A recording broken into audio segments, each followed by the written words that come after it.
Bienvenidos, bienvenidas chicos y chicas a la revisión del ensayo del modelo que liberó el DEMRE para este año, el modelo de admisión 2022. Hoy día vamos a comenzar la revisión de este ensayo que les pedimos que hicieran, les dimos una semana para que lo hicieran, así que hoy día vamos a comenzar con la revisión de este ensayo. Bienvenida Francisca, hola, hola. Bien, para comenzar, como siempre,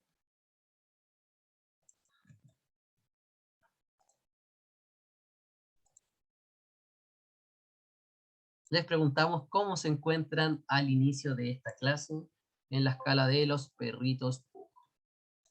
Yo número 1 y número 9.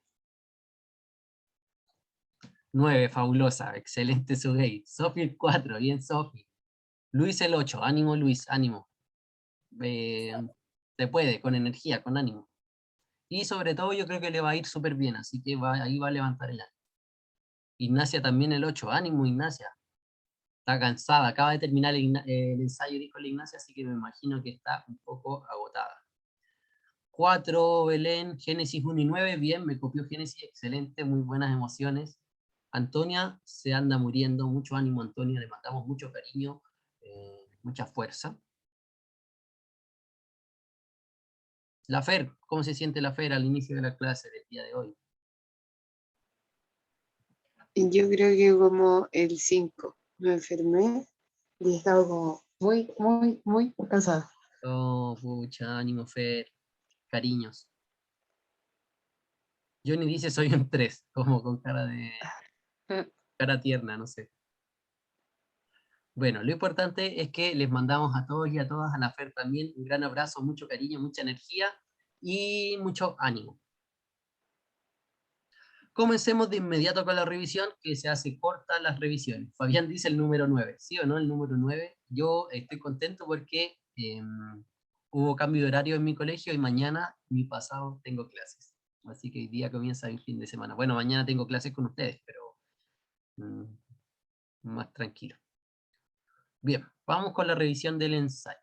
Hoy día entonces vamos a revisar el modelo de comprensión de lectura, admisión 2022, que ya les dejamos en material docente, ¿no es cierto? Ustedes se comprometieron a terminar, o más bien no se comprometieron ustedes, pero nosotros les pedimos que hicieran el ensayo y porque a partir de esta clase lo íbamos a comenzar a revisar en conjunto, ¿bien? Este ensayo constaba de 8 textos, 8 lecturas de diferente tipo, infografías, texto expositivo, y hoy día vamos a comenzar con la revisión, comenzando obviamente por el principio, obviamente. Vamos como siempre con la lectura de las preguntas y el análisis, o sea, primero revisión rápida del texto, lectura de las preguntas, y luego vamos con la lectura del texto en su totalidad. En este caso tenemos que el texto se llamaba Definición del problema, era un fragmento de un libro, Introducción a la Ingeniería, un enfoque a través del diseño del año 2012. Ya con el libro en el que se presentó este fragmento, este texto, podemos obtener bastante información. Si es un libro llamado Introducción a la Ingeniería, obviamente ya sabemos que probablemente sea un libro introductorio a la ingeniería que se ocupa no sé, en carreras de ingeniería para introducir, para dar a conocer el tema principal o las principales problemáticas dentro de las carreras ingenieriles, como podría ser definir los problemas. Bien, tiene una estructura de columnas del texto, una pequeña infografía, ¿no es cierto? Un cuadro, digamos, y eso. ¿Qué decían las preguntas? Como dijo Johnny, si no me equivoco, las preguntas eran súper textuales. La mayoría de estas preguntas de este texto eran 100% textuales. Tenemos pregunta 1, de acuerdo al texto, encontrar algo falso de los problemas, cuál no corresponde a un problema según el texto. También según el texto es un indicador de pregunta textual, la respuesta va a estar ahí, hay que identificarla simplemente. ¿Qué características tienen en común los tipos de problemas? También es algo textual que se nos va a mencionar de forma explícita en el texto. Pregunta 4, respecto a los tipos de problemas, ¿Cuál es la función del cuadro 8? Aquí ya se alejan un poco de lo textual, pero obviamente nos preguntan por la función de un cuadro. Va a haber que ver el párrafo antes y ver qué es lo que está haciendo el cuadro con la información. Si la añade, rectifica, sintetiza o ejemplifica. Pregunta número 5. ¿Para qué es importante la definición del problema? Aquí ya no es... sí, esta pregunta también es textual, también está textual la respuesta. ¿Qué función cumple el siguiente párrafo? Aquí ya nos vamos un poco más, obviamente, a la intención comunicativa. No va a ser tan textual, pero igual se puede, te dan el párrafo, así que una pregunta de información local. Te dicen dónde está la respuesta. 7, de acuerdo con el texto, poner música agradable sería un ejemplo de, bien nos piden identificar en este caso, ¿qué sería ese ejemplo? Pregunta 8, de acuerdo con el ejemplo en el salón de clases, ¿qué característica tiene para ser considerado un problema? Obviamente, cuando dice de acuerdo con el ejemplo, ya nos remite al ejemplo, y las características también van a estar textuales dentro del párrafo, del fragmento. Y la pregunta 9, ¿cuál es el objetivo del autor respecto al tema? Yo creo que esta es la como pregunta menos textual de este texto, pero ya con el título se puede imaginar uno para qué nos presentan el texto. ¿Ya? Obviamente una pregunta de análisis, de reflexión global, de todo el texto. Bien, ya sabemos lo que nos van a preguntar. Vamos con la lectura. Vamos leyendo, es que este no tiene párrafo. Vamos leyendo por punto aparte y nos turnamos. ¿Les parece, chicas? ¿Quieren leer, Fer? Ya, sí, a baño. Igual si lo queréis leer, yo puedo leer todo, no tengo problema. No, vamos, vamos. Ya, vamos entonces por punto aparte. ¿La Sofía está? No sé, creo que había mandado un mensaje, a ver, espérame. No, no está. Ah, sí, dice que está sin Sí, wifi. Ya, vamos los dos entonces. Vamos turnando por punto aparte. Comienzo yo. El texto se llama Definición del problema. Un problema es todo aquello cuya solución se desconoce. Ese desconocimiento puede ser para un grupo de personas o para la humanidad. Por ejemplo, el procedimiento para colocar un hombre en la luna ya no es problema para los Estados Unidos, pero sí para el resto del mundo. La curación del SIDA o del cáncer son problemas de la humanidad. Nadie ha resuelto estos problemas aún. La contaminación del medio ambiente sigue siendo un problema para la humanidad, aunque se hayan planteado soluciones parciales al mismo.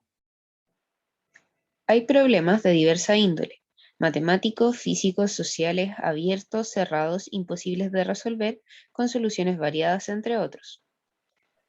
Para encontrar la solución a un problema, es necesario emplear los niveles más altos de la taxonomía del conocimiento, desde el nivel de análisis hasta el de diseño, pasando por el de evaluación. No se consideran problemas aquellos casos en los que solamente es necesario aplicar una fórmula y se conocen todos los datos. Estos son ejercicios. Por ejemplo, no es un problema hallar el espacio recorrido por un móvil que se desplaza a una velocidad promedio de 100 km por hora durante 3 horas, pero sí puede considerarse un problema salir de un laberinto, lograr reducir 30% el nivel de accidentalidad en una ciudad, construir una casa por la mitad del costo actual y en la cuarta parte del tiempo que se emplea en la mayor parte de los casos, lograr bajar el tiempo de respuesta de un computador en un 50%, reducir los desperdicios de material en una empresa industrial en un 60%, etc. En todos estos casos existe una situación actual que se desea mejorar, pero se desconoce la manera de lograrlo. Esta podría ser una definición práctica de lo que es un problema.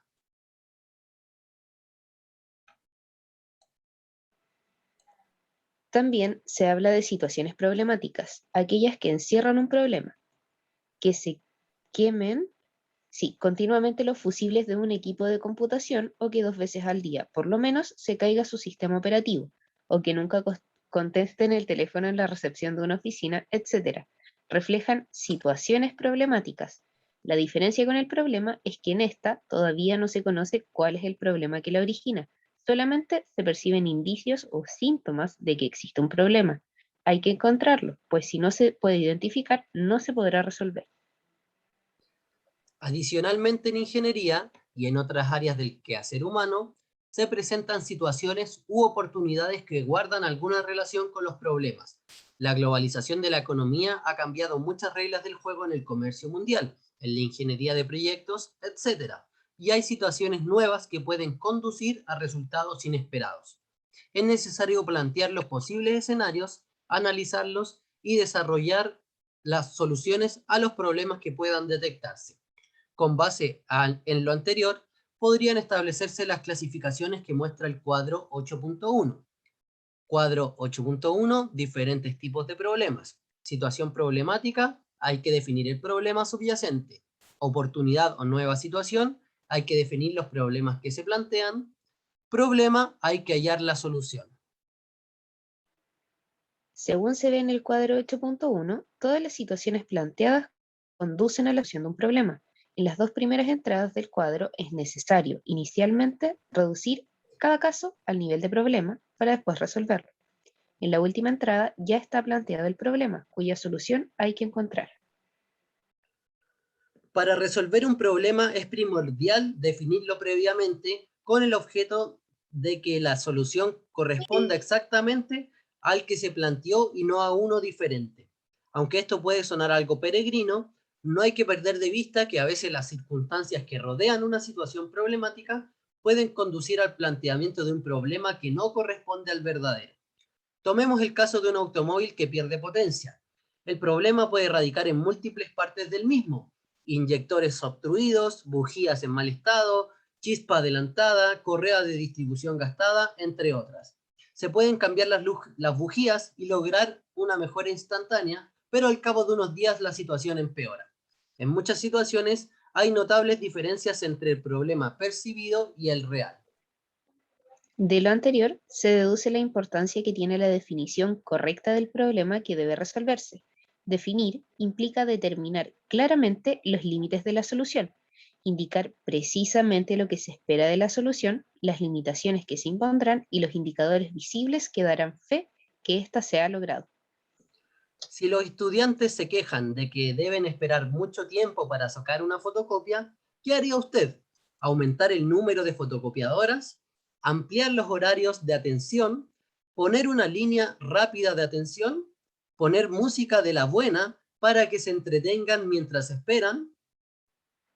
Si no se resuelve el problema real, la situación problemática volverá a surgir o la solución implementada resolverá de alguna manera el problema, pero a unos costos exagerados. Por tanto, es de gran importancia que se analice la situación con lupa y se evalúen objetivamente las causas del problema para poder de esta manera llegar al verdadero problema, al problema real. Es necesario conocer la o las causas de estos síntomas. El esclarecimiento de la causalidad permite definir claramente el problema que es necesario resolver, permite conocer el problema real. Un profesor se quejaba ante sus estudiantes del ruido que hacían cuando entraban en el salón de clases. Todos movían sus asientos y al hacerlo arrastraban el asiento o lo dejaban caer, produciendo mucho ruido. El profesor les pidió que plantearan soluciones al problema, pero primero sugirió que definieran cuál era el problema en realidad. Hubo múltiples respuestas. Finalmente, el profesor sugirió que si el problema era el ruido, investigaran el origen físico del ruido, la forma como se produce, el fenómeno físico que hay alrededor de esta situación. Al explorar en esta dirección, se dieron cuenta de que el ruido se produce cuando se genera una vibración, arrastrar los asientos, soltarlos sin cuidado. En el caso del asiento que se arrastra para disminuir la vibración, es necesario disminuir el rozamiento. Sin entrar en más detalles, se pudo constatar que el problema se podría definir de la siguiente manera: hallar el modo de disminuir el rozamiento entre las patas de las sillas y el suelo. Claro, quedan otras causas del ruido que no se incluyen en esta definición. Eso es otro problema. Súper, ese era entonces nuestro primer texto del ensayo, el texto de la definición del problema. Le damos la bienvenida a la Sofi, que ya veo que se conectó. Hola, hola. Bien, vamos con la primera pregunta. De acuerdo con el texto, pregunta obviamente muy textual, ¿cuál de los siguientes enunciados es falso en relación con los problemas? Tenemos, y ustedes vayan poniendo la respuesta que pusieron, que identificaron, ¿ya? Antonia dice la B, Belén, Fabián también la B. De acuerdo con el texto, ¿cuál de los siguientes enunciados es falso en relación con los problemas? En algunos problemas hay más de una solución, en algunos problemas la solución ya es conocida, en algunos problemas solo se presentan soluciones parciales y en algunos problemas no coincide lo percibido con el problema real. Recordemos que estamos buscando la alternativa falsa. Por suerte esta pregunta y este texto, todas las preguntas tienen solo 4 alternativas, por lo tanto el descarte va a ser más rápido. Aquí tenemos que buscar la característica falsa en relación con los problemas. En algunos hay más de una solución, eso sí se menciona, por lo tanto sería verdadero. En algunos problemas solo se presentan soluciones parciales, también se menciona que hay soluciones parciales, como el tema de la contaminación, se menciona como un ejemplo con soluciones parciales. En algunos problemas no coincide lo percibido con lo real, también sale por ahí, ¿no es cierto?, que hay que definir el problema, si no lo definimos bien, podemos identificar otro problema que no sea el problema real. Por lo tanto, nos quedamos que la correcta era la alternativa B. Y por ahí menciona que no hay problema que ya se conozca la solución, porque esos son simplemente ejercicios, ¿ya? Si es que ya conocemos la solución, el problema está resuelto y deja de ser un problema. Esta estaba bastante textual, creo que estaba sencilla. La pregunta 1 era la alternativa B. ¿Alguien se equivocó? ¿Alguien la tuvo mala para ir descartando las otras? Creo que estaba bien textual y de repente uno se confunde buscando la falsa. Como que eso a veces genera un poco de confusión, pero estaba sencillo, ¿no es cierto? Vamos con la pregunta 2. Dale, Fer. Ya, súper.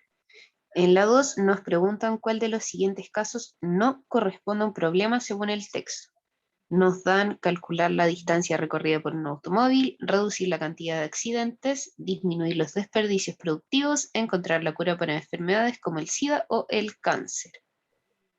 Creo que esta pregunta, o la respuesta más bien a esta pregunta, venía incluso como ejemplo de que no era un problema en el mismo texto.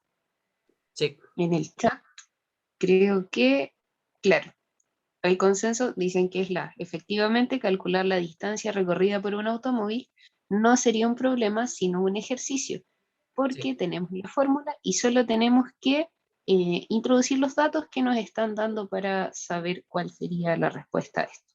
Claro, Sí. ahí como destacó Gonzalo, no es un problema, ahí era el espacio recorrido por un móvil que se desplaza a una velocidad promedio de 100 km por hora. Sí, eso sería un ejercicio y de hecho es un ejercicio tan fácil que hasta los profes de lenguaje lo pueden resolver. Vamos con la tercera, Sofi, con la tercera pregunta. Ya, hola. Dice, ¿cuál es la característica que tienen en común los diferentes tipos de problemas? A, la inexistencia de una causa, B, la búsqueda de una solución, C, la ausencia de una definición y D, la imposibilidad de resolución. ¿Qué pusieron? La B. Sí, o sea, había que identificar la información que nos estaban entregando y buscar en qué se relacionaban todos los tipos de problemas que nos mostraban en un cuadrito. Y efectivamente es la B, de buscar Sí, una solución. sí, es la B, pero yo creo que en este ejercicio era más fácil descartar que como guiarse por la correcta. El descarte está bastante fácil porque el texto habla de que siempre todo problema tiene que tener una causa. De hecho, pueden haber varias causas para un problema y eso nos puede generar situaciones incómodas a la hora de encontrar la respuesta, que si no se define el problema, no podemos responderlo, por lo tanto todos los problemas tienen que ser definidos, también salía en el texto, y la imposibilidad de resolución, si es que algo imposible de responder, hay problemas que obviamente han sido respondidos. Entonces obviamente era la alternativa B. La búsqueda de una solución es lo que tienen en común. Todos los problemas nos piden una solución. Excelente, muy bien, era la alternativa B. Voy con la pregunta número 4. Respecto de los tipos de problemas y la búsqueda de una solución, ¿cuál es la función del cuadro 8.1? Respecto de los tipos de problemas y la búsqueda de una solución. Y tenemos como alternativas añadir información, rectificar la información, sintetizar la información o ejemplificar la información. Aquí estaba el cuadro, ¿no es cierto? Nos dice, bueno, básicamente pone como las tres situaciones en las cuales nos podemos encontrar problemas. Situaciones problemáticas, oportunidades o nuevas situaciones, y cuando ya tenemos un problema definido. Bien, básicamente esos son los tipos de problemas o situaciones que conllevan un problema. En unos la situación ya está definida, o el problema ya está definido, en los otros hay que definirlo. Bien. Entonces, ¿qué es lo que hace este cuadro? ¿Cuál es su función? Antonia, Fabián, Belén dicen la C. ¿Alguien más que haya puesto? ¿Qué respondieron en esta? Luis, la C también, sintetizar la información. Súper, en este caso la alternativa correcta sí era la C, están bien chicos y chicas, y lo que está haciendo el cuadro es sintetizar la información. Si se fijan, al principio parte hablando sobre los problemas y que tienen que hallar la solución a los problemas, pero luego especifica otras situaciones que también son problemáticas, que tienen un problema como escondido, que hay que identificar ese problema. Y en situaciones nuevas como proyecciones a futuro tenemos que pensar qué problemas nos pueden surgir. ¿Por qué no puede ser la B, que era rectificar la información? Cuando hablamos de rectificar, significa corregir, enmendar, significa arreglar algo que se dijo mal. En este caso no es que él haya dicho algo mal y después se arrepintió y lo corrigió en el cuadro. Eso sería rectificar, es corregir o arreglar algo. En este caso no está arrepintiéndose de algo que haya dicho antes, sino que simplemente está exponiendo lo mismo que ya expuso antes, pero de forma más sintética. Esto tampoco era un ejemplo, porque los ejemplos son situaciones concretas, como el del automóvil, como el de la contaminación. En cambio aquí lo que no está dando ejemplos, está sintetizando, volviendo a decir lo que ya dijo, pero de forma mucho más resumida. Así que nos quedamos con que era sintetizar, y claro, añadir información tampoco añade, no es información nueva, es información que ya mencionó en cada párrafo anterior. Así que nos quedamos con la C. Dice la Ignacia que puso la D de pura pava. Sí, muchas veces hay que fijarse, sobre todo, en este caso, si se fijan, todas las respuestas hablaban de la información. Por lo tanto, teníamos que fijarnos solamente en el verbo. Muchas veces, como hemos visto en clase, en el descarte y a la hora de pensar la respuesta, nos sirve mucho más el verbo con que se conjuga la respuesta, porque sobre todo en este caso, todo el resto de la explicación era igual en todas las alternativas. Era sintetizar. Vamos con la pregunta 5, Fer. Ya. La 5 dice, ¿para qué es importante la definición del problema? Y nos dicen que A, para que las causas sean fácilmente identificables; B, para clasificarlo correctamente según su índole; C, para que la solución propuesta sea la adecuada; o D, para aumentar el conocimiento en ese quehacer. Fabián, Ignacia e Isidora dicen C, para que la solución propuesta sea la adecuada. Sí, Belén también dice la C. Isidora también. Ah, Isidora sí la dijiste. Bien, esta pregunta también estaba textual. Sí. Aquí. La importancia de definir problema es que la respuesta sea la... Aquí. Ah, no. Bueno, pero Yo sí. creo que es donde destacaste. Dice, definir implica raíz. Determinar claramente los límites de la solución, indicar precisamente lo que se espera de esa solución.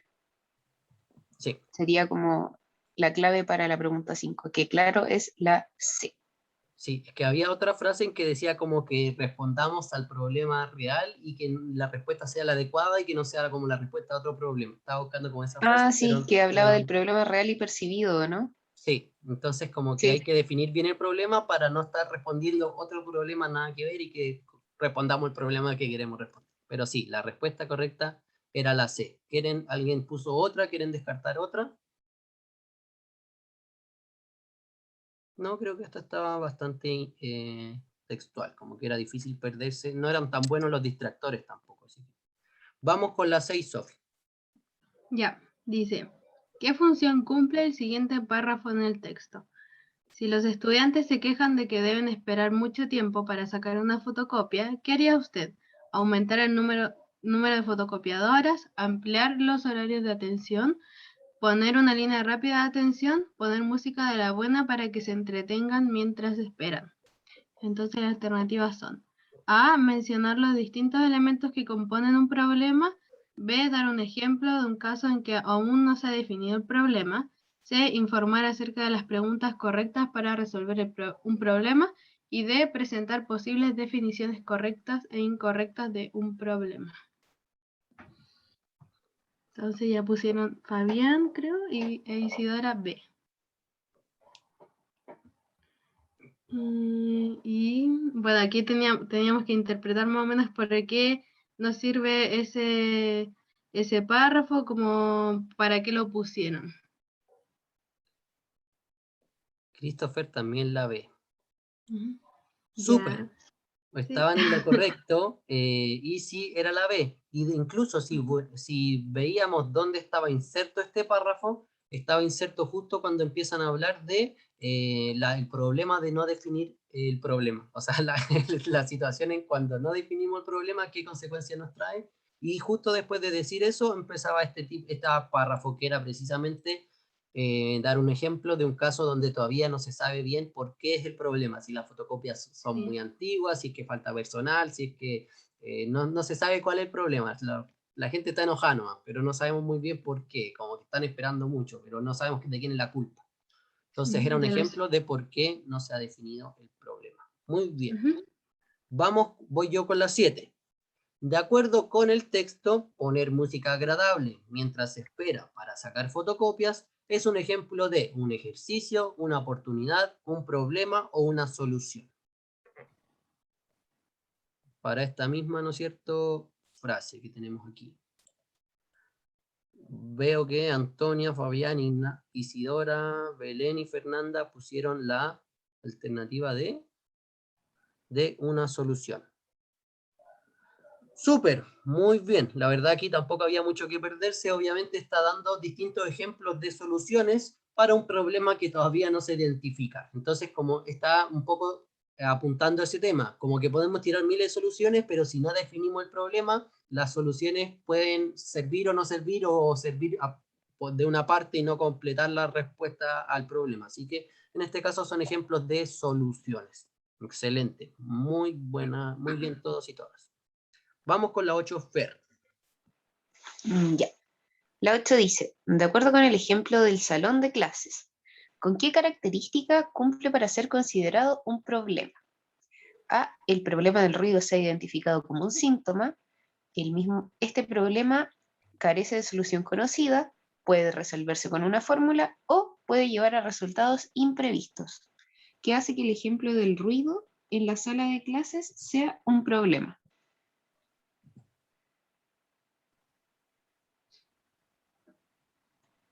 Isidora dice que puso la A.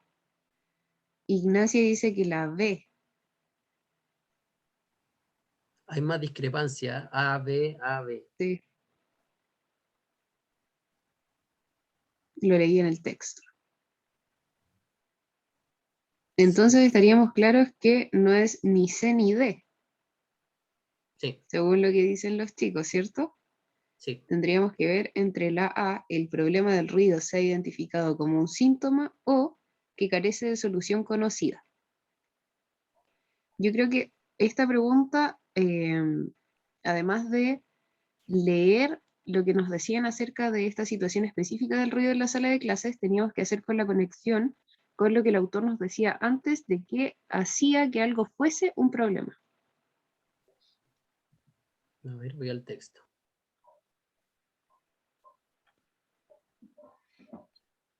Claro, a mí, saben que yo igual puse la B y está incorrecto. O sea, puse la A y era la B.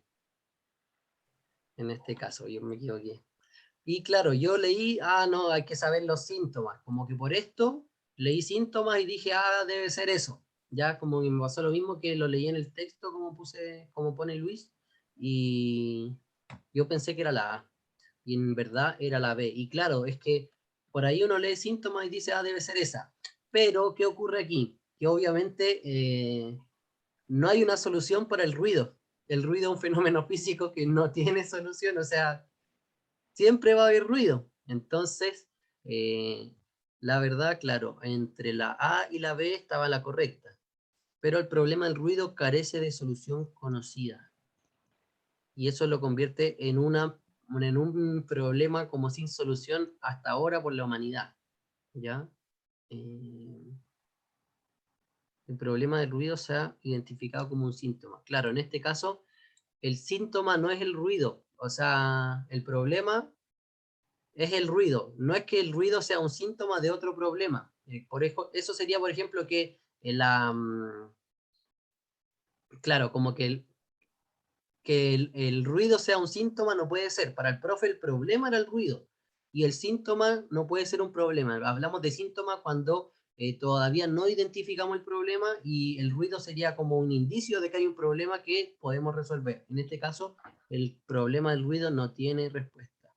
Isidora dice siempre lo mismo. Yo estaba entre la A y la B, pero me pareció raro lo de síntomas. Entonces puso la B, me imagino, la Ignacia. ¿Pueden explicar la D?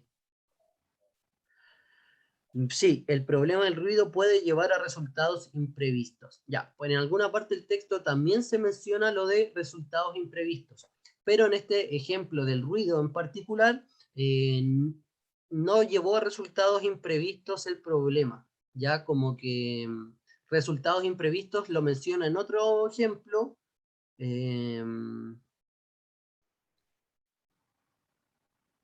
lo menciona en la parte como de de las oportunidades o nuevas situaciones.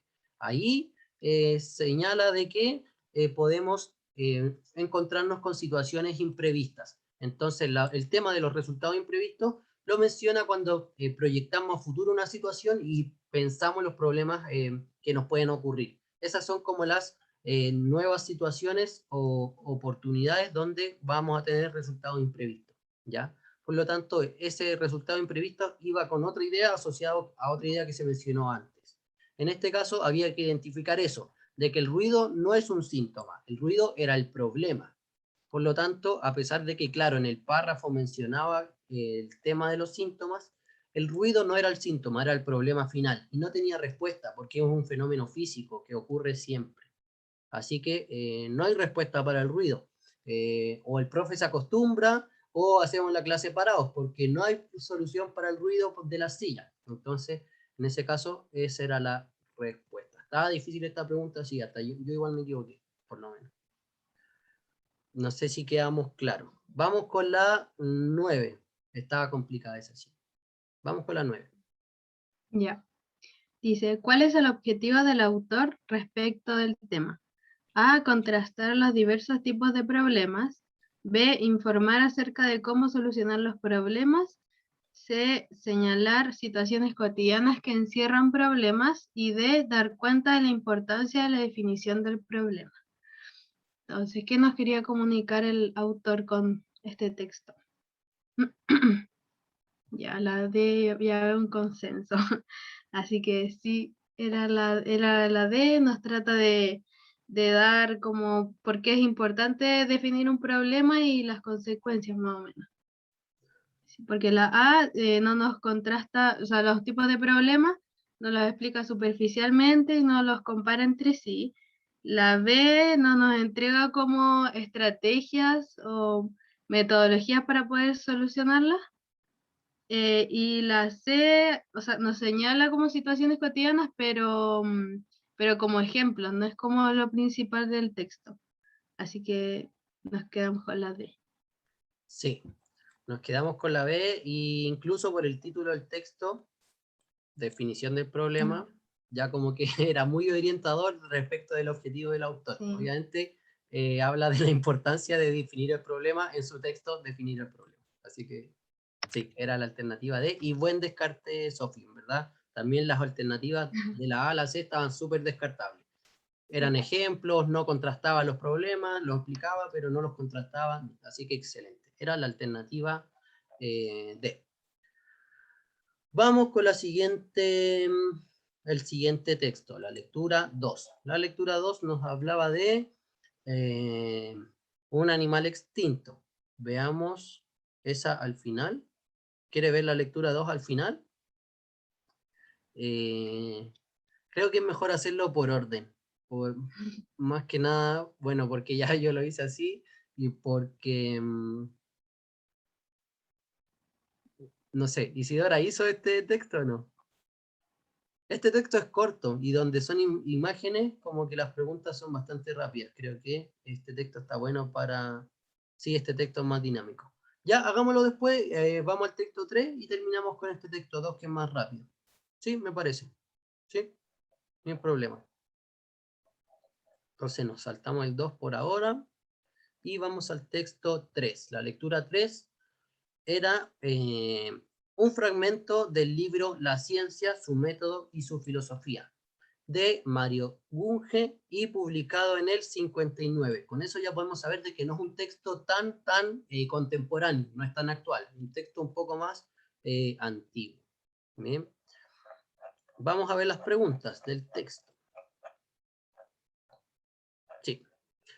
La pregunta 20, ¿con qué finalidad se menciona a la Ilíada en el primer párrafo? O sea, ¿para qué nos mencionan este ejemplo? 21, según el autor del texto, ¿cuál de las siguientes disciplinas sigue sin ser asimilada? Esa va a ser una pregunta muy textual. De hecho, cuando yo leí el texto, detuve la lectura porque cuando lo leí, estaba en el primer párrafo la respuesta, dije, voy a parar al tiro y lo voy a responder. La respondí y después seguí la lectura porque era demasiado textual esta pregunta. Pregunta 22. ¿Cuál es la actitud del autor del texto respecto de las humanidades? Esa ya es una pregunta un poco más de reflexión. Había que entender cuál era la opinión, la postura del autor respecto a las humanidades. Pregunta 23. Según el tercer párrafo, ¿por qué una persona puede negar el valor de la ciencia? También pregunta textual, súper textual. A su gay se le cayó el teléfono, parece, o pasó su gato por el teclado. Su gato era obvio. Pregunta 24. ¿Cuál de las siguientes afirmaciones se puede concluir a partir de la lectura del cuarto párrafo del fragmento? Obviamente esto es una inferencia local, nos dicen el párrafo y nos dicen que hay que concluir o desprender algo. Pregunta 25. ¿Qué propone el autor para integrar las ciencias y las humanidades en la educación universitaria? Esto estaba en el último párrafo de la respuesta, también bastante textual, una propuesta del autor.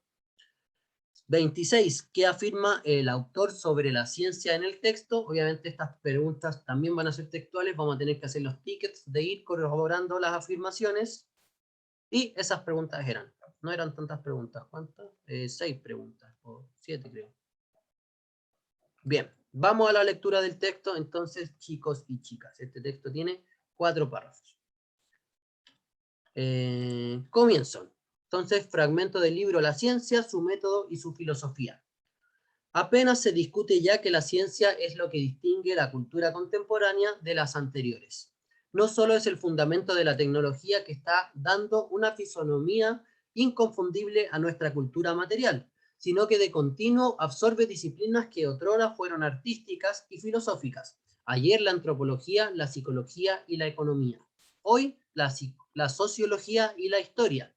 Mañana quizá la estética y la ética. Además, la concepción del mundo del hombre contemporáneo se funda, en medida creciente, sobre los resultados de la ciencia. El dato reemplaza al mito, la teoría a la fantasía, la predicción a la profecía. La cultura social y la personal se tornan, en suma, cada vez más científicas. Hace un siglo, quien ignoraba la Ilíada era tildado de ignorante.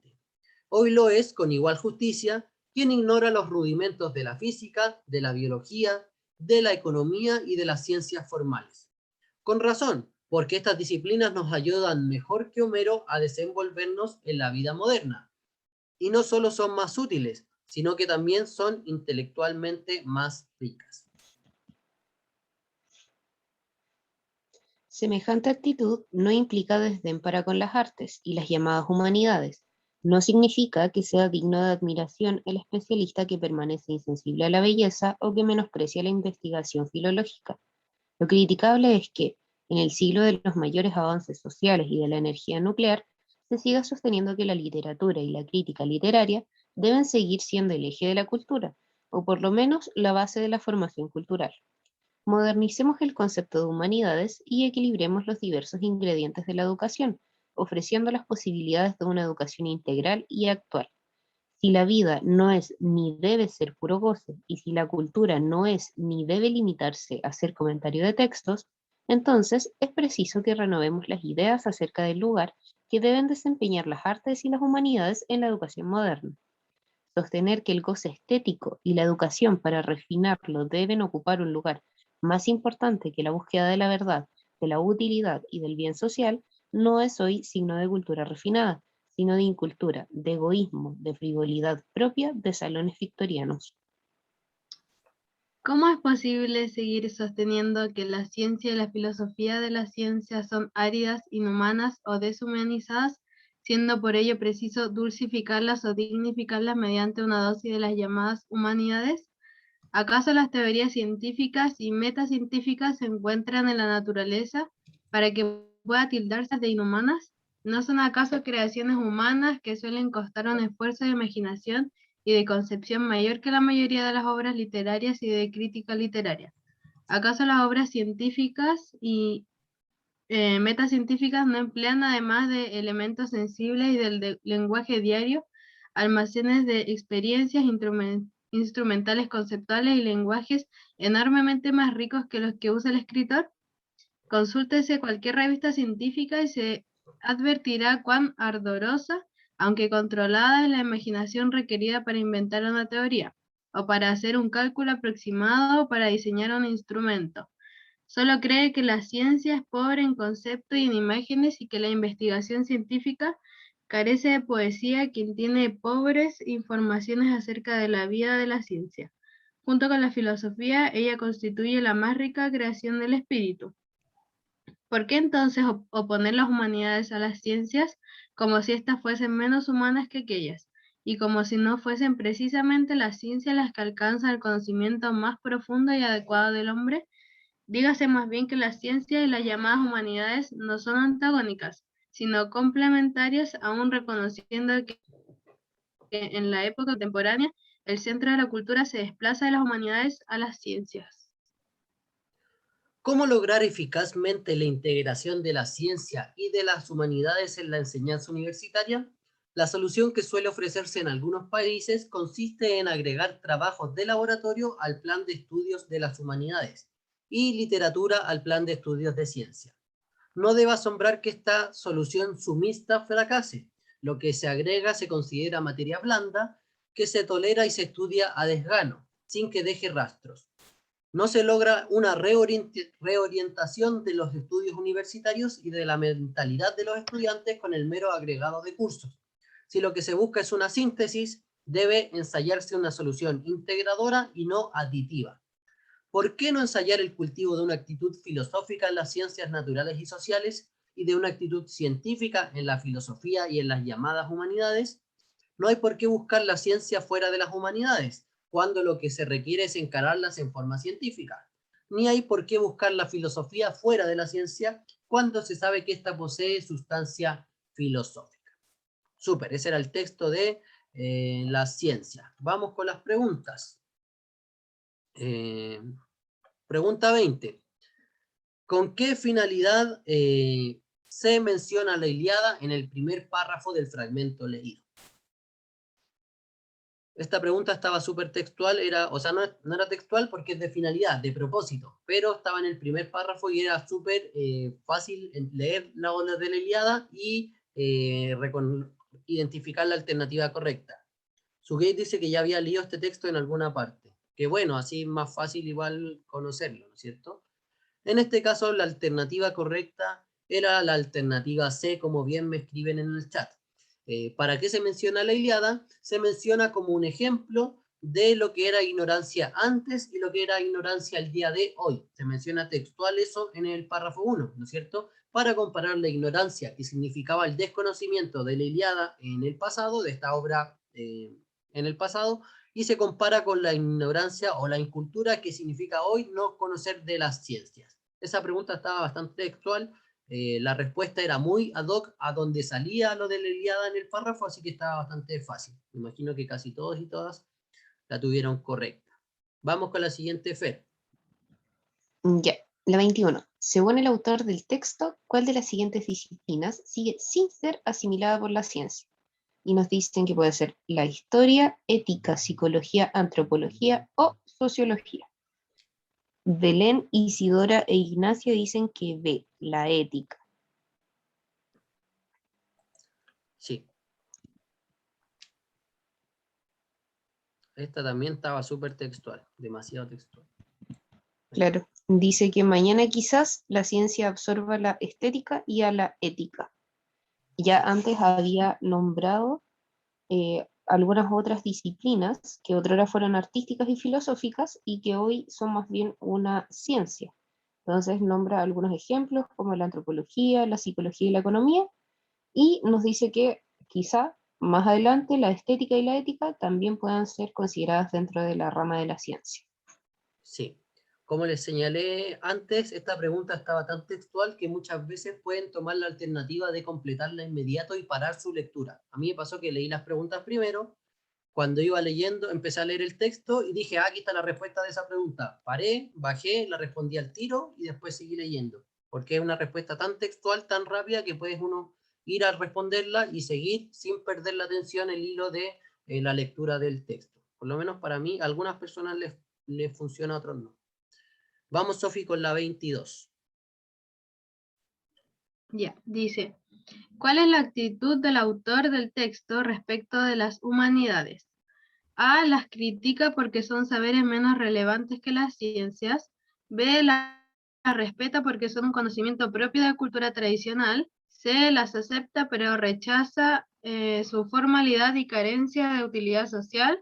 D, las reconoce porque han sido absorbidas por las ciencias naturales. Y E, las valora pero les asigna un nuevo sentido complementario a las ciencias. ¿Qué piensan? Esta pregunta era de evaluar como la postura o la actitud, como dice la pregunta, que tenía el autor frente a las humanidades. Sí. Y ahí están diciendo, no, creo que vi una B por ahí, pero no sé. No, creo que no. Ya, entonces B, o sea, dicen que es la E y está correcto. Porque Sí. al final él trata de modernizar el concepto que hay de humanidades y agregarle como a las ciencias, complementarlas. Y ahí nos Sí. explica el por qué. Al contrario de las preguntas, como les dijimos antes, que donde es el verbo el que nos ayuda, en este caso no nos ayudaba el verbo, casi todos los verbos eran parecidos, excepto, no sé, el de la crítica, ¿no es cierto? Todos los otros verbos eran bastante similares: respeta, acepta, reconoce y valora. Por lo tanto, aquí nos apoyábamos más en la explicación, y la que estaba más ad hoc al sentido del texto era la complementariedad entre las humanidades y las ciencias, como que habla todo el rato, igual echa un poco para abajo las humanidades, pero sí, como que dice que la ciencia tiene humanidad y las humanidades tienen ciencia a su forma y que tienen que educarse de esa forma como complementario. Así que en este caso nos apoyamos mucho más de la explicación y era la alternativa E. Excelente, chicos y chicas. Voy con la 23. Según el tercer párrafo, ¿por qué una persona puede negar el valor humano de la ciencia? Esta pregunta también estaba textual. ¿Por qué razón un ser humano puede llegar a negar el valor de la ciencia? Y las alternativas eran: porque desconoce el aporte de la ciencia a las humanidades, porque ignora cómo funciona el mundo contemporáneo, porque tiene escasa información respecto a la ciencia, porque recibió una educación basada en las humanidades, o porque adquirió conocimientos irrelevantes sobre la ciencia. En este caso íbamos al tercer párrafo y buscábamos una explicación. Y nos decía, ¿cómo es posible que alguien pueda decir que, no sé, que las ciencias son malas? No, esto está un poco más abajo. Aquí. Solo cree que la ciencia es pobre en conceptos y en imágenes y que la investigación científica carece de poesía. Y aquí viene la justificación. ¿Quién tiene pobres informaciones acerca de la vida de la ciencia? Esa era la justificación. Solamente una persona que tiene pobre información sobre la ciencia va a poder creer que la ciencia es pobre en conceptos y que la investigación carece de poesía. Entonces, en este caso, la alternativa que nos explica ¿Por qué alguien podría negar el valor de la ciencia? Es porque no conoce la ciencia. Eso es lo que nos dice el párrafo 3. Quien niega el valor de la ciencia es porque no sabe de la ciencia, no la conoce. Así que en este caso era la alternativa C. No sé si quieren que descarte alguna, pusieron otra. Si no, continuamos a la 24. Súper. Vamos con la 24.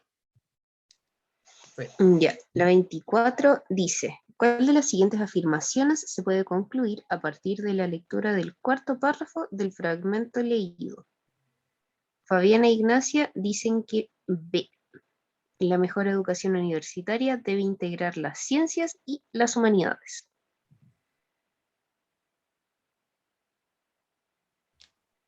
¿Hay alguien que haya puesto eso? Belén puso C. Las ciencias naturales deben asimilarse a las llamadas disciplinas humanistas.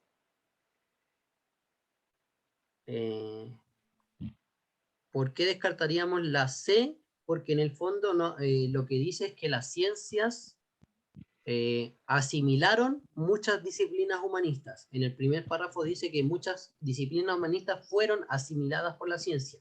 Aquí lo pone al revés. Dice que las ciencias deben ser absorbidas, asimiladas por el humanismo, por las ciencias humanistas. Y tampoco se puede desprender de ese párrafo.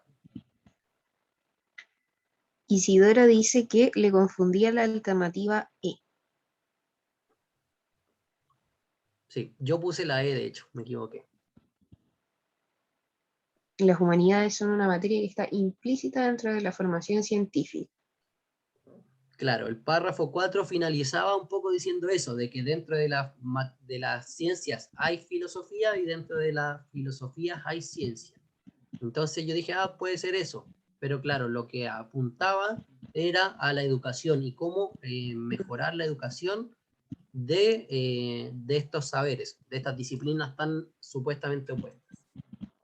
Claro, además, yo creo que podría servir apoyarse en el ejemplo que daba como una solución parche, donde decía, las carreras humanistas tienen ramos científicos y las carreras científicas tienen ramos humanistas, pero finalmente eso no resuelve como lo de fondo. Yo creo que quizá ahí estaba la clave de la pregunta, que finalmente el ejemplo que nos daba apuntaba directamente a la formación universitaria. Sí, súper fair. Entonces nos quedábamos con la alternativa D, que era la correcta. Del párrafo se puede desprender que la mejor forma de educar en la universidad es integrar las ciencias y las humanidades y no mezclar ramos o adicionar ramos, sino integrarlo. Y en el caso de la alternativa E, la podemos descartar porque eso es algo que sale bastante textual. En las últimas frases, sobre todo del párrafo 4 del texto, nos dice que hay humanismo dentro de la ciencia y ciencia dentro de las disciplinas humanistas. Por lo tanto, eso sería una respuesta más bien textual, Isidora, y yo, que también me equivoqué. Así que no sería la E, sería la B. Vamos con la 25, Sofía. Ya. ¿Qué propone el autor para integrar la ciencia y las humanidades en la educación universitaria? A. Las disciplinas científicas y tecnológicas deben complementarse con asignaturas humanísticas. B. Los planes de estudio de las universidades deben considerar las características de los estudiantes de ciencias. C. Las experiencias de otros países deben ser revisadas cuidadosamente para aplicar sus logros. D. Las humanidades deben cultivarse con una actitud científica y las ciencias deben buscar su sentido filosófico. Y la última E. La universidad debe pasar desde la supremacía de las humanidades al fortalecimiento de la enseñanza de las ciencias. Y ahí ya empezaron a poner la D. Y bueno, había que identificar dónde estaban las propuestas del autor y ya sabemos que están en el último párrafo. Así que ahí, si se nos olvidaba, teníamos que ir a buscar a ese párrafo la información. Sí. Y, en verdad era fácil llegar a la D, como que uno termina de leer el párrafo y igual se acuerda que en el último párrafo hablaban de la educación, de las carreras que mezclaban los ramos, así que y cierran el poco, sintetiza el texto dando esa opinión de que hay que enfocarse de forma filosófica en lo científico y viceversa, así que esa estaba igual bastante fácil, que era la D. Voy con la, no sé si es la última, creo que sí. Sí, la última de este texto. ¿Qué afirma el autor sobre la ciencia en el texto? Afirma en el texto ya demasiado indicadores de pregunta textual, full textual. Entonces, ¿qué se dice sobre la ciencia? ¿Qué es distintiva de la cultura contemporánea? Sí, se decía textual en la primera frase. Apenas se discute ya que la ciencia es lo que distingue la cultura contemporánea. Era la primera frase, así que la 1, sí. La 2, requiere el uso de imaginación. También salía, como sabemos esto es textual, vamos al texto y aparece en el párrafo 3, si no me equivoco, cuando decía que hay que tener aquí, consúltese cualquier revista científica y verá cuán ardorosa es la imaginación requerida para hacer algo científico. Así que sí, la ciencia requería imaginación. Y por último, ¿es antagónica a las humanidades? No, y de hecho lo niega por ahí, dice como no son antagónicas, sino complementarias. Aquí, las ciencias y las llamadas humanidades no son antagónicas, sino complementarias. Ya estaba textual, pucha Ignacia, más ojito, más atención, porque estaba textual, incluso el texto cierra diciendo que las humanidades y las ciencias son complementarias y una está dentro de la otra, por lo tanto no son antagónicas en ningún sentido, y era como a lo que apuntaba todo el texto, de que ciencia y humanidades tienen que ir de la mano, como buenas amigas. Así que en este caso nos quedamos con solo 1 y 2, que era la alternativa D. Se le fue ese no, claro, no, parece que no leyó la parte en que dice que no son antagónicas y justo leyó antagónicas. Pero bueno, mejor equivocarse aquí que equivocarse en la prueba, esa es la que siempre decimos. Vamos ahora sí que sí con la infografía. Alcanzamos yo creo en 10 minutos a ver las preguntas. Bueno, y si no, hasta donde lleguemos y continuamos mañana. Bien. ¿Qué se entiende por megafauna en el texto? Ya una pregunta de textual igual, ¿cuál es la definición de megafauna? 11. ¿Cuál es la función de la primera columna del texto? ¿Para qué sirve el primer párrafo? El propósito, ¿no es cierto? Aquí también, otra pregunta de propósito, pero respecto a para qué se nombra, se menciona a los tapires. Pregunta 13. ¿Cuál es la función de las figuras humanas que aparecen en la sección titulada Anatomía? 14. ¿Qué información es verdadera sobre la presencia de Macrauchenia en Chile? También pregunta textual. ¿Cuál de las siguientes afirmaciones es verdadera? También pregunta textual respecto a Macrauchenia. Respecto a la extinción de la Macrauchenia, ¿cuál de las siguientes opciones es verdadera? También pregunta textual. 17. Respecto de la Macrauchenia, ¿cuál de los siguientes datos se presenta como una hipótesis no comprobada? En general las hipótesis no están comprobadas. Bueno, las tesis y hipótesis. 18. ¿Cuál de las siguientes opciones presenta un elemento de la clasificación taxonómica? Para eso había que ocupar el cuadro de la taxonomía, pregunta muy textual también. Y 19. ¿Qué opción representa el contenido de la sección titulada Hallazgos de Macrauchenia en Chile? Esa había que interpretar, yo creo. Interpretar qué era lo que nos presentaba, lo que representaba esa sección titulada Hallazgos. Vamos con la lectura del texto. Este texto es cortito.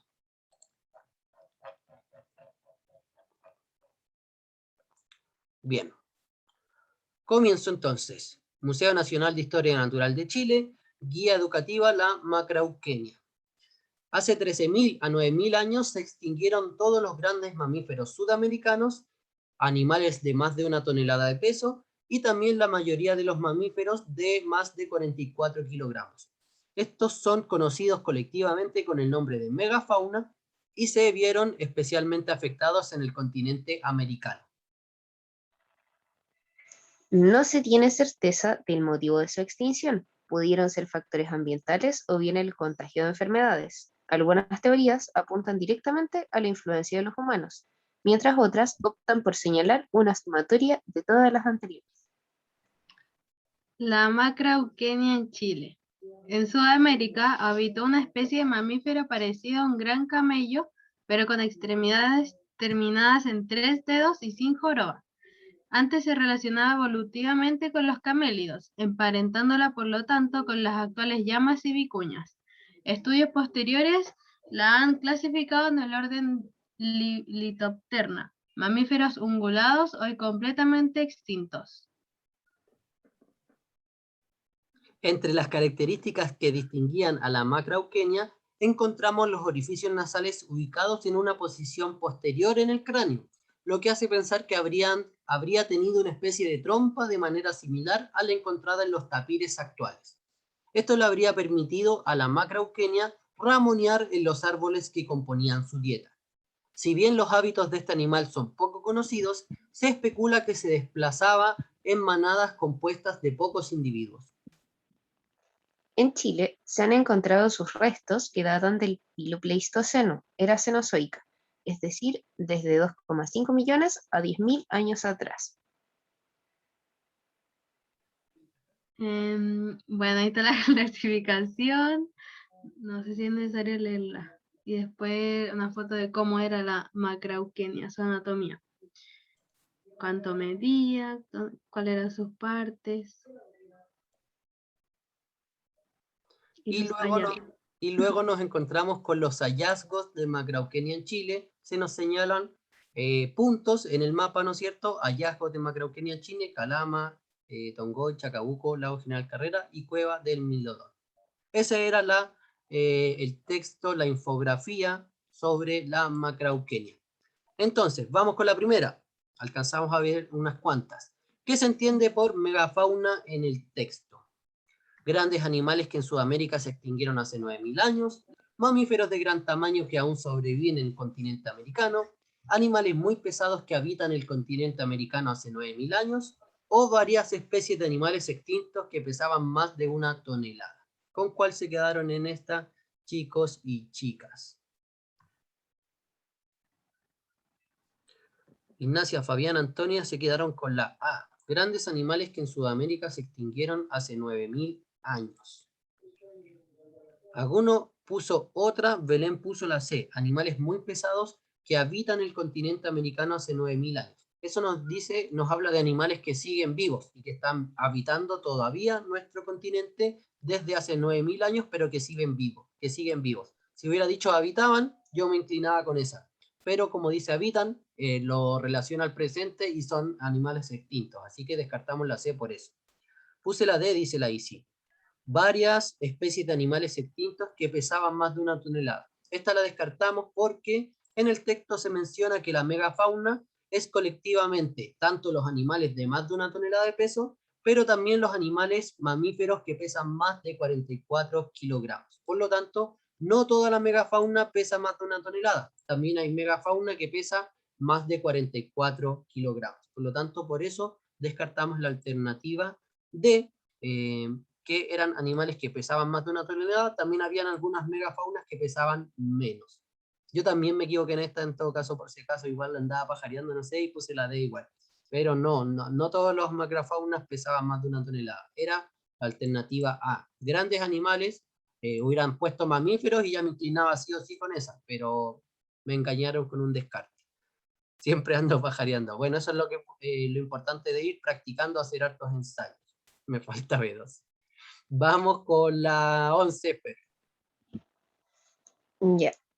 11. ¿Cuál es la función de la primera columna del texto que comienza con la expresión hace 13.000 a 9.000 años? Y acá yo creo que hay que fijarse en el verbo, como decíamos en una de las preguntas anteriores. Explicar, describir, contextualizar o caracterizar.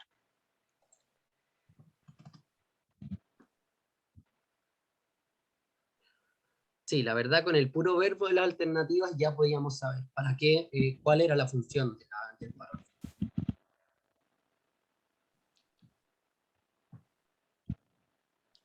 ¿Qué pusieron ustedes, chicos y chicas? Fabián, la C. Ignacia dice que estaba entre la C y la D y me quedé con la D, maldita sea. Belén puse la C. Bien, ¿por qué descartamos la D, Fer? Ya, ¿podemos volver al texto? Ya, acá en el primer párrafo nos dicen que en esos años se extinguieron todos los grandes mamíferos y si bien hace una pequeña contexto, pero muy pequeña en cuanto a la extinción de estos mamíferos, lo que predomina en el texto es que nos dan características de a qué se le denomina megafauna. Nos dicen que son mamíferos que pesan más de 1 tonelada y aquellos que pesan más de 44 kilogramos y que se vieron especialmente afectados en el continente americano. ¿Cierto? Sí. Entonces, claro, si bien este párrafo nos habla de la desaparición de estos mamíferos, no es lo que predomina, no es lo que es la idea principal de ese párrafo. Creo que te estás confundiendo porque la correcta es la C y la D no era. Ah, ¿en serio? Sí, la 11, la Oh, correcta es C, contextualizar. Y no es la oye, B. sí, XD, ya, ¿verdad? Y yo puse la C, po. Ya, qué tontera. Entonces era al revés, po. No están caracterizando, sino que están contextualizando la desaparición. Sí, Olvídenlo. Me la verdad es perdí total que y completamente en el espacio. tranqui. Claro, lo que nace, yo encuentro que no da tantas características de la megafauna, como que habla del peso, pero sobre todo lo que domina, y por eso nos mencionan la fecha, el rango del tiempo, porque básicamente lo que hace es contextualizar cuándo desaparecieron. Obviamente dice que son grandes mamíferos de Sudamérica, pero no da muchas más características como sí lo hace en los párrafos siguientes, donde dice como su dieta, cómo eran, etcétera, a qué se parecían, etcétera. Pero el primer párrafo lo que siempre generalmente se nos hace es contextualizar dónde se ocurre lo que estamos hablando. Así que la 11 era la C. Vamos con la 12, Sofi, y yo creo que con esta terminamos por el día de hoy. Ya. Dice, ¿con qué propósito se nombra a los tapires en el texto? Y ahí, ¿cuál pusieron ustedes? Se va la profe. La B. Ujú. Bueno, aquí tenemos que identificar primero dónde salían los tapires en el texto. Sí, y de qué nos hablan en ese momento y tiene que ver con la anatomía, con las narices de trompas. Entonces, están bien. Es la B. Sí, Se usa para ejemplificar. era la B, era, ¿no es cierto?, compararla, o sea, dar un ejemplo de una característica común entre los tapires y este animal macrauquenia. Ujú. Así que sí, era la B y en verdad las otras no iban muy al caso, no estaban muy relacionadas. No, Ya, hagamos una descartado. última. Sí, la 13, rápida. ¿Cuál es la función de las figuras humanas que aparecen en la sección titulada Anatomía de la macrauquenia? ¿Para qué nos pondrán esta figura humana? ¿Para qué nos ponían la figura humana en esa sección? Para comparar la anatomía, para contrastar la estatura, para ejemplificar la reacción. Esa ya era demasiado descartable, onda. ¿Qué reacción si hay una silueta? No vemos la cara. O distinguir los grados de evolución de la especie humana. Obviamente, si es que nos ponen las alturas, es para comparar la altura, ¿no es cierto? Para comparar la estatura, más o menos para ver qué era el medio animal de 2 metros y en oposición a, no sé, una persona de 1,70 m, 65. Obviamente era contrastar la estatura. Eso está bastante fácil. Muy bien, chicos y chicas, lo dejamos aquí. Acuérdense, avanzamos el texto 1, el texto 3 y hasta la pregunta 13 del texto 2. ¿Ya? Mañana continuamos desde la 14 en adelante. Y bueno, mañana vamos a ver un poco más lo que es la resolución para las preguntas como conflictivas. Ya cuando tengamos estos errores, vamos a empezar a ver las respuestas que nos entrega el DEMRE para explicar un poco mejor por qué cada alternativa es la correcta y no otra. Excelente, chicos y chicas. ¿Dónde veo las claves? Estas claves no las queremos publicar todavía, pero están en el DEMRE de todas maneras, por si las quieren, no aguantan la ansiedad y quieren saber su puntaje, pueden buscarla en el DEMRE y va a estar ahí. Nosotros igual mañana vamos a subir las correctas y las resoluciones. La resolución como la explicación de las preguntas del DEMRE. De todas maneras, si no aguantan la ansiedad, las pueden buscar en el. Eso, chicos y chicas, no les quitamos más tiempo de su recreo para que alcancen a ir al baño, tomar una pequeña once, no sé lo que hagan en el recreo. Muchas gracias por venir. Los y las que no hayan terminado el ensayo tienen hasta mañana para seguir. Vamos a seguir revisando.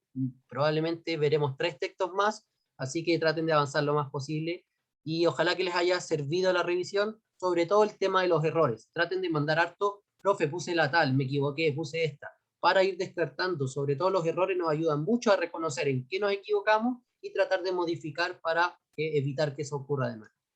Un gran abrazo, chicas y chicos, que estén muy bien. Se despiden las profes ahora.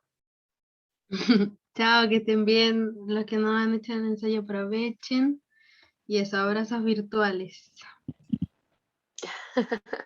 Que estén bien, chiquillos, cuídense mucho. Estudien, ejerciten. Queda poquito, queda poco, muy poquito. Sí, nos vemos mañana. Un gran abrazo, que estén muy bien. Chau, chau, chau. Nos vemos.